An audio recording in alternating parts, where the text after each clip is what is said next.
in Chapter 9, we were looking at how we can use a sample in order to make an estimate for some population characteristic. Now, in Chapter 10, we're going to change this up by just a little bit. And what we're going to be doing is, instead of coming up with an estimate, we're going to start with some guess that we have about what we think the population characteristic is, and then see if our sample data supports or doesn't support that claim. So the first thing we have to do when we are performing what's called a hypothesis test, where we're trying to answer questions about a population proportion, we start with a hypothesis. Now, a hypothesis is just a claim or a statement about the value of a single population characteristic.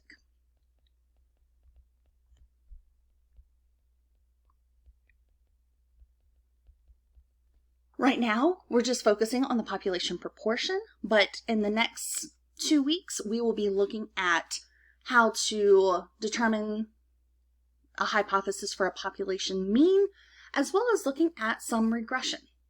So one of the things that we need to be able to do is write our hypothesis in a mathematical way. If you've taken a lab science, you've had to deal with hypotheses for science experiments.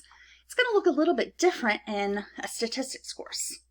So considering the example where we have the population consisting of all email messages sent using a campus email system during a particular month, our P here is going to be some proportion. So for the first example, we're letting P be the proportion of email messages that were returned as undeliverable. The hypothesis that you see here is P less than 0.01. So basically what our hypothesis here is saying is that we think that less than 1% of all email messages were returned as undeliverable.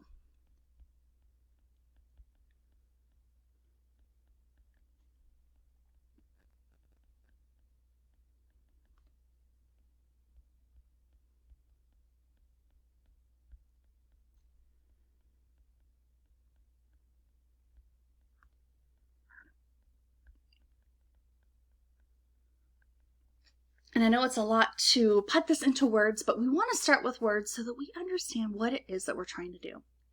Now this next one, P less than 0.25.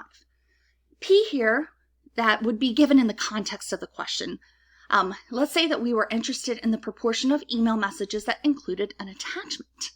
So our claim here is that P is less than 0.25, which means we think that less than 25% of all email messages included an attachment.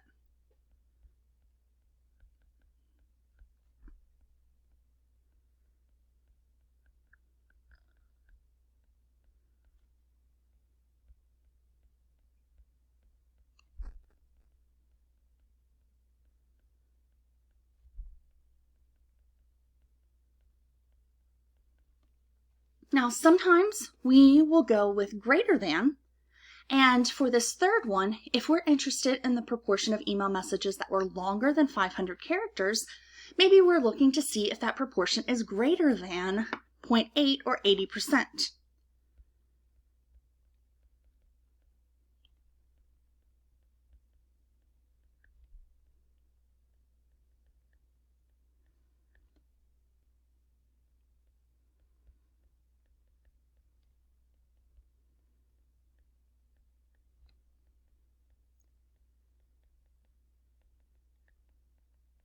And then I have a typo here. Proportions have to be between 0 and 1, so that should be P equals 0.3.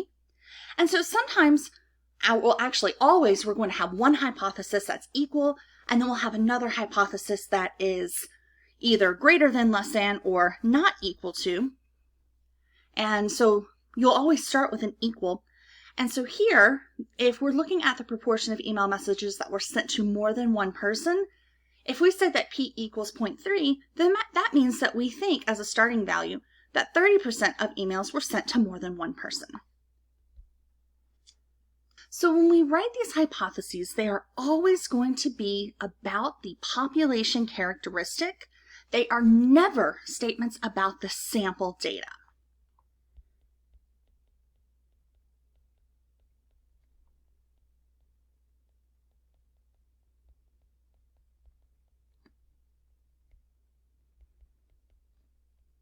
So the implication there is that we're always looking at what's going on with P or with mu, with that population parameter, population characteristic. We're never stating these hypotheses about the sample data, P hat, X bar, because we know those values. We take a sample, we get a sample statistic, we know that. What we don't know is this the population characteristic. That's what we're trying to establish. So we want our hypotheses to be about this unknown population characteristic. So what we're going to be doing in this chapter is looking at what's called a hypothesis test. And this hypothesis test is going to use sample data to choose between two competing hypotheses about a population characteristic.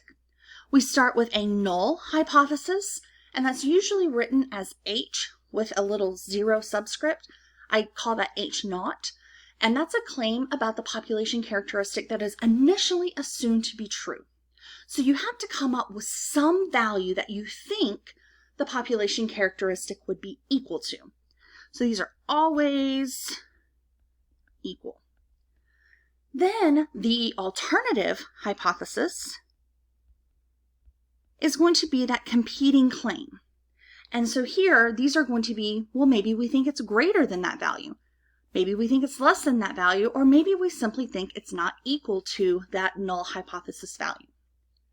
And so what's weird, I guess, at first about these hypothesis testing, it doesn't seem intuitive to us, but we are going to first assume that the null is true.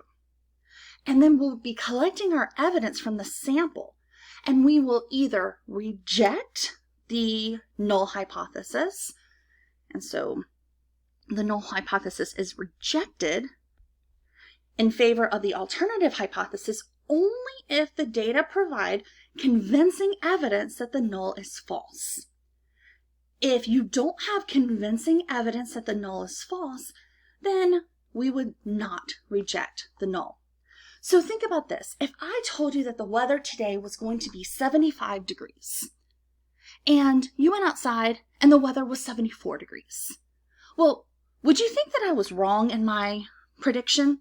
Probably not. I was only off by 1 degree. Now, you can expect that there's going to be some variation, but if you went outside and it was 37 degrees, you probably would think that my prediction was really, really bad. So we're going to use that sampling distribution that we've been talking about to determine which values would be reasonable if our null hypothesis was true. Okay, there's plenty sample values that we could get under that sampling distribution. But if we end up with something there in the tails, something that's not reasonable to get, then we would say, hey, this seems like evidence that the null isn't the right choice, and so we need to go with something else.